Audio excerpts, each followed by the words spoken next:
Você já parou para pensar na origem do diabo? Será que ele realmente existe como um ser independente ou é fruto de influências históricas e culturais? No vídeo de hoje vamos explorar o conceito de diabo e como ele pode estar ligado ao dualismo do zoroastrismo persa. A tradição cristã acredita que o diabo foi um anjo de luz criado por Deus, perfeito e belo, que gozava de uma elevada posição nos céus, muitas vezes associado a Lúcifer, o portador da luz ou a estrela da manhã. Mas nós sabemos que Lúcifer é fruto de uma tradução errada feita por São Jerônimo. A tradição cristã ainda utiliza duas passagens bíblicas para defender a queda desse anjo, que seria Isaías 14:12 e Ezequiel 28. Mas nós sabemos também que essas passagens não têm nada a ver com o diabo, já que elas vão falar do rei da Babilônia e do rei de Tiro, respectivamente. A tradição ainda relata que esse suposto anjo promoveu uma rebelião nos céus, movido por orgulho e vaidade, na qual ele queria ser superior ou pelo menos igual a Deus.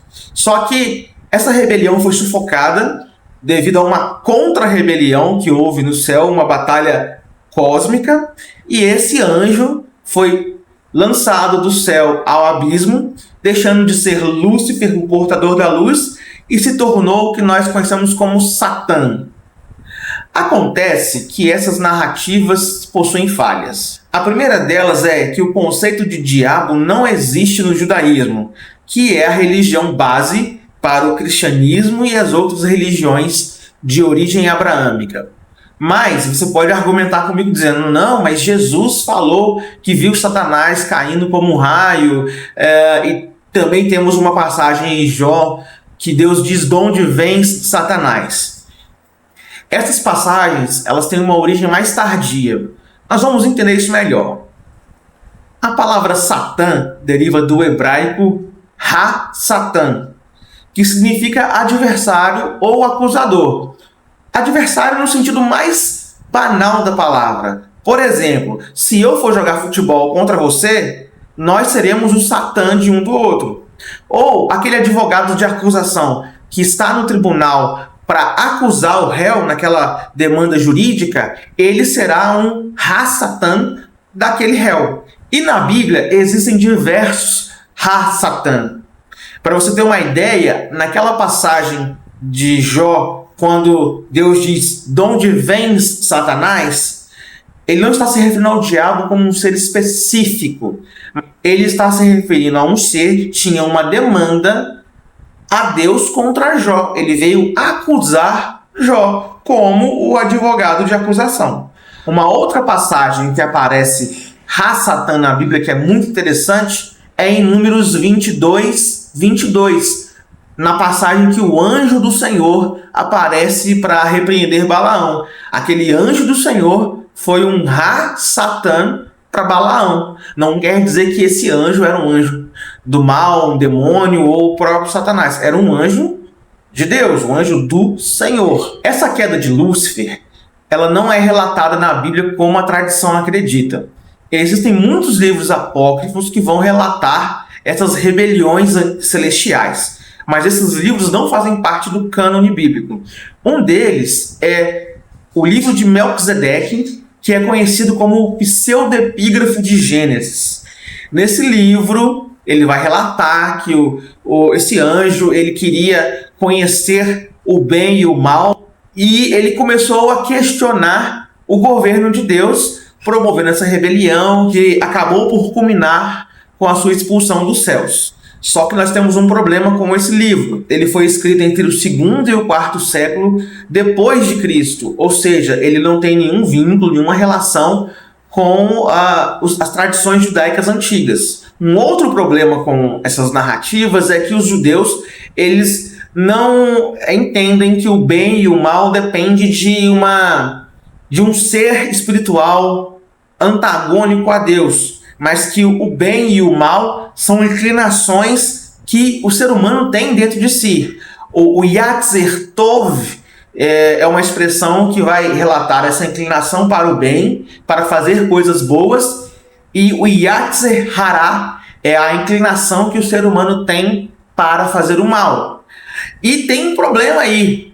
Em Isaías 45:7, a Bíblia diz que Deus é o autor do bem e do mal. O texto diz assim: eu formo a luz e crio as trevas, faço a paz e crio o mal. Eu, o Senhor, faço todas estas coisas.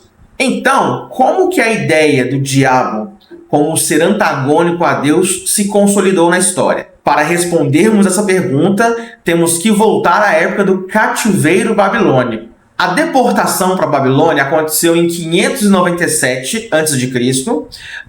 E segundo o profeta Jeremias, isso foi consequência do pecado do povo. Mas provavelmente foi resultado de uma rebelião, de uma resistência que o rei Zedequias fez em relação ao rei da Babilônia.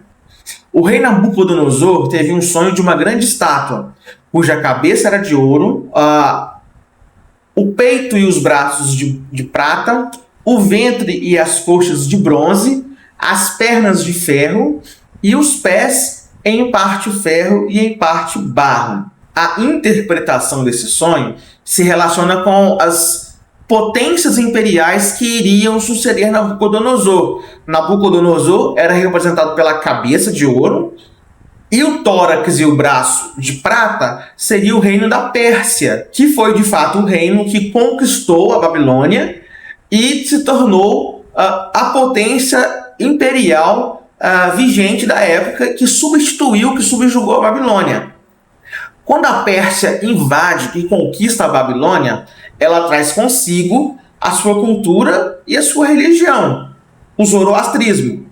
Os judeus deportados para a Babilônia, eles começaram a ser influenciados pelo zoroastrismo, e no zoroastrismo existem duas divindades, uma para o bem e uma para o mal. Ahura Mazda e Angra Mainyu são figuras centrais na religião do zoroastrismo. O zoroastrismo, também conhecida como Mazdaísmo, é uma das religiões mais antigas do mundo, baseadas nos ensinamentos do profeta Zoroastro. No Zen-Avesta, eles representam figuras opostas entre si, uma que representa o bem e outra que representa o mal. Ahura Mazda significa Senhor Sábio ou Sabedoria Suprema, e ele é o Deus Criador Supremo, Criador da luz, da bondade, onipotente, onisciente, onipresente. Segundo a religião persa, Ahura Mazda criou o mundo e os 7 Amesha Spentas, que são os 7 espíritos que ajudam a manter a ordem divina.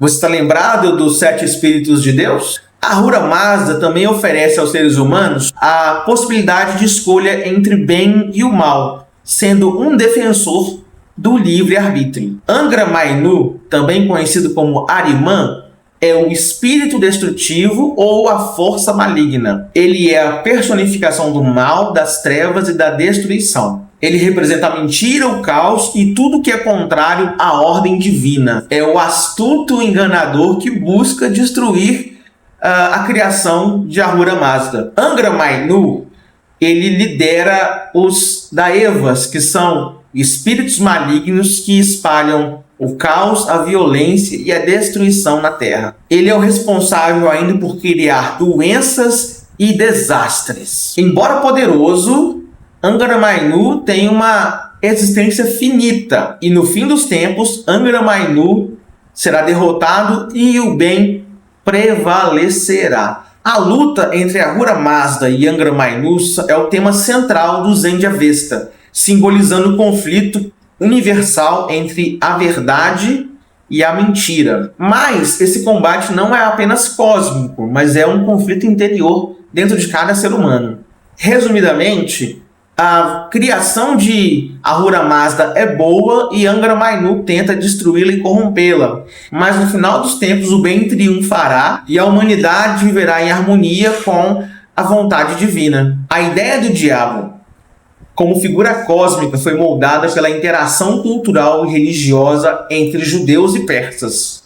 Angra Mainyu, do zoroastrismo, ofereceu um modelo ideal para a construção da ideia do diabo, que evoluiu da simples ideia de acusador ou opositor para um inimigo pessoal de Deus.